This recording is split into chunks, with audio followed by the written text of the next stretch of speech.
everybody, welcome back to my channel. It's Christine. I'm here to do my weekly wrap-up and my small book haul. Yeah, if you hear meowing, it's Apollo. He's going around crying because I'm not letting him into my sewing room right now.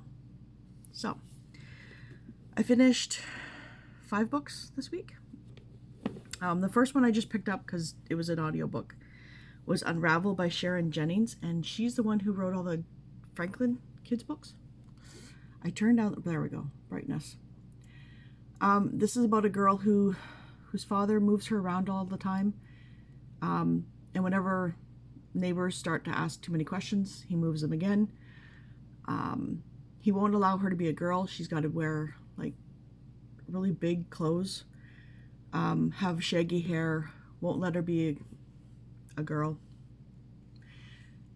And so on the day of her 12th birthday, he brings her to like a author symposium where there's adult authors and children's authors, and she wants to go and listen and ask questions to this children's author. And he doesn't want her being photographed, bring attention to herself, and a photographer or journalist, takes a picture of her, and things start to spiral. You can kind of tell where it's going to go, but at first it was driving me nuts because it was really very young adult because she's 12. However, as you go along and read it, you kind of realize why, because she's also being homeschooled and she's not really being taught anything. All she's being told is whenever her father sees her reading a book, which she's not allowed to have a library card, so it's thrift store books, then she has to do a book report on it. So anything she learns from neighbors around herself. Excuse me. The one thing I had a problem with was it mainly takes place in Toronto, but you do see a few places talked about that are around here, not specifically my city, but smaller towns that are around here. And she rides the subway in Toronto by herself at all hours of the day and night, and it's just, she's 11. It's Toronto. I have a hard time with that. So I gave it a 4. So yeah. The next book I finished reading was Murder in the Paperback Parlor by Ellery Adams. This is book 2 in the book retreat mysteries. And I think I gave it a 3. Let's see. 3 or 4. But it is about a woman who runs her aunt and uncle's resort, and the surrounding town is all based on books. So the hall is called Storyton, and this one is, she's hosting a week retreat for romance readers, and a couple of romance authors are going to be there as well. One specifically a very popular but very egotistical one, like a diva. And so she's kind of like a hermit, and then she's found dead. The problem I had with this is it was almost a third of the book through before she died. But you kind of get the gist of why she dies in that first third, so it's alright. So I gave this a 4, I think. Yeah, I gave it a 4. So then I finished The Absolutely True Diary of a Part-Time Indian by Sherman Alexie, and art by Ellen Forney, because there are like illustrations in it. For some reason, I always thought this was an adult book, and then when I got it and found the young adult sticker on the side, I'm like, okay. Now, I gave it a 4. I think I pretty much gave everything a 4 this week. No, I gave this a 3.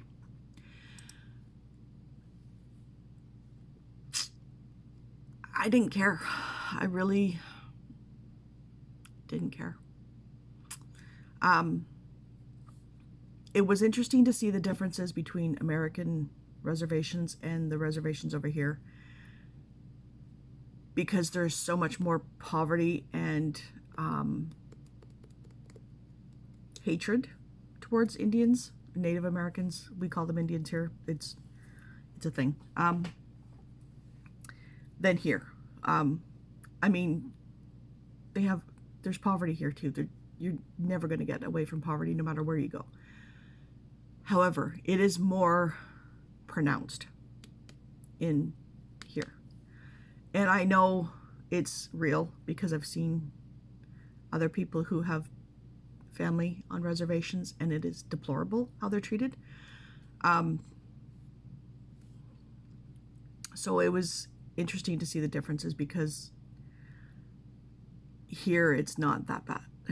I wouldn't say it's not that bad. It's not as bad. Probably because we have different governments as well. But as for him, as a character, I couldn't care. I really couldn't care. I can commend him for trying to get outside of the stigma of being an Indian on a reservation by going to a white school and trying to be in that world. And he never really denies who he is, so he's not specifically trying to be a white guy and hiding his heritage. But it's just, I don't know, it was the writing, I guess. It's pretty much a fast-paced book. I didn't care. So, 3 stars. The next one, I gave it a 4. I'm going to stand by that, but Christina Lauren's The Honeymooners. I was expecting that to be a little bit more like more sexy times, I guess, like their other books. This one's pretty tame and clean compared to the other books. But I'm sure you all know it's about her sister and his brother get married. They're the only two who do not eat the seafood buffet. Everybody else gets sick, to the point where everybody's puking and crapping themselves, and it's a thing at the reception. So they go on the non-refundable honeymoon that her sister has won. Things come out about people while they're on the honeymoon. And I do like how they get along or come into the relationship that they're on. But because of some of the things that come out, I think that's why I gave it a 5, because it could have been so easily dealt with had people said certain things. But I'm happy about the outcome of how those outcomes came about. If you read it, you know. So, the last book I finished was Secrets of a Wedding Night by Valerie Bowman. And this is about a girl who reads about her ex getting engaged and wants to stop it because she's secretly still in love with him. And the woman he's going to be marrying is a simpleton in her eyes. So she writes this pamphlet on how deplorable and what to expect on a wedding night. However, she had been married and her husband had died after a month, and she's still a virgin. So she hasn't actually had a wedding night to be writing about. The pamphlet gets around. Everybody suspects it might be her. Nobody knows for sure because she does it in secret. So he gets mad. He knows it's her. And he goes to her and gives her an ultimatum. Either write a retraction so I can marry this woman, or I'm going to seduce you. Sparks fly. So it's a second chance romance. So I gave that a 4 because so many things could have been dealt with. I know that's the whole point of these books, is to make you feel things, or it's the journey on how they get the romance.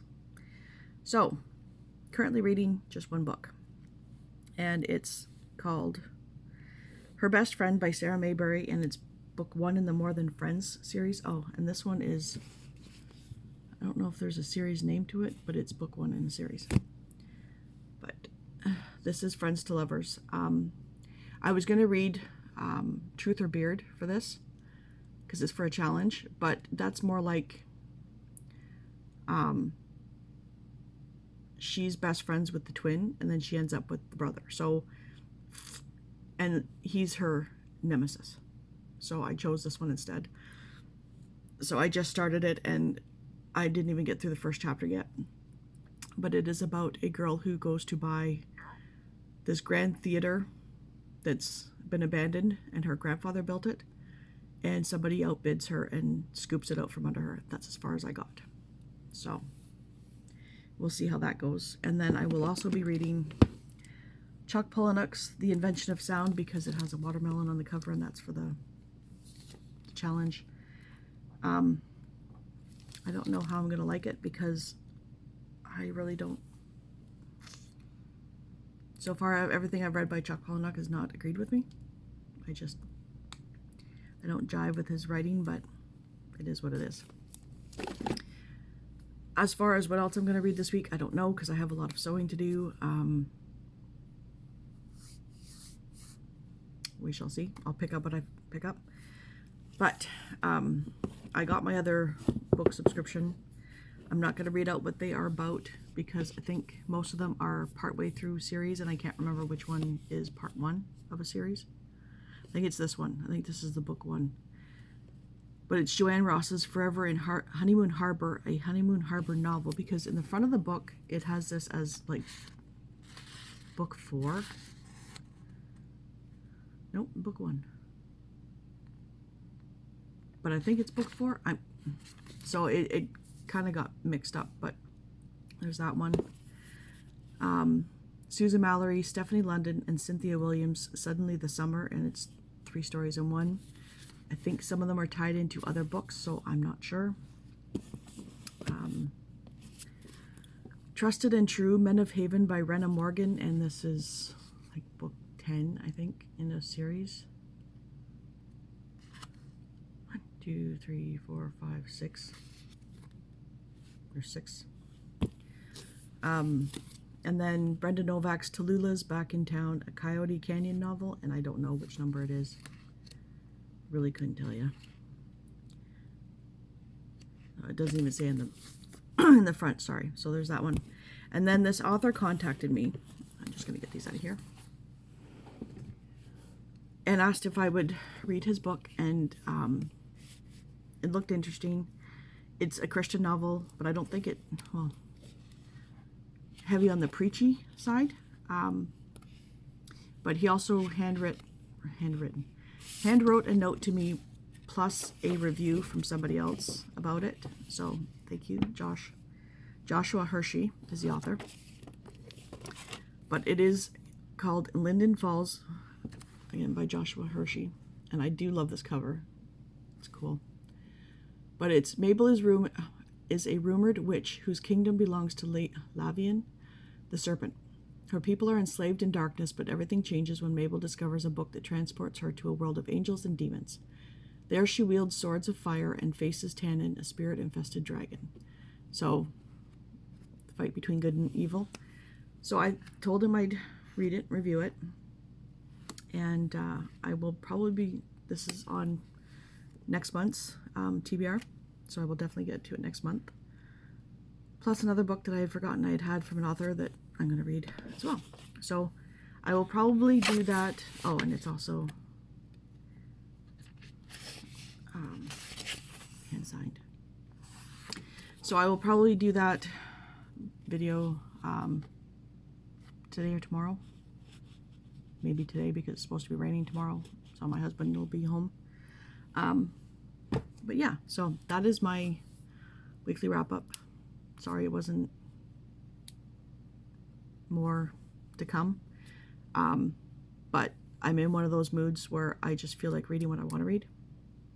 So, and you know I change things up all the time. So, anyways, I hope everybody has a wonderful week, a wonderful day, and I will talk to you later. Bye.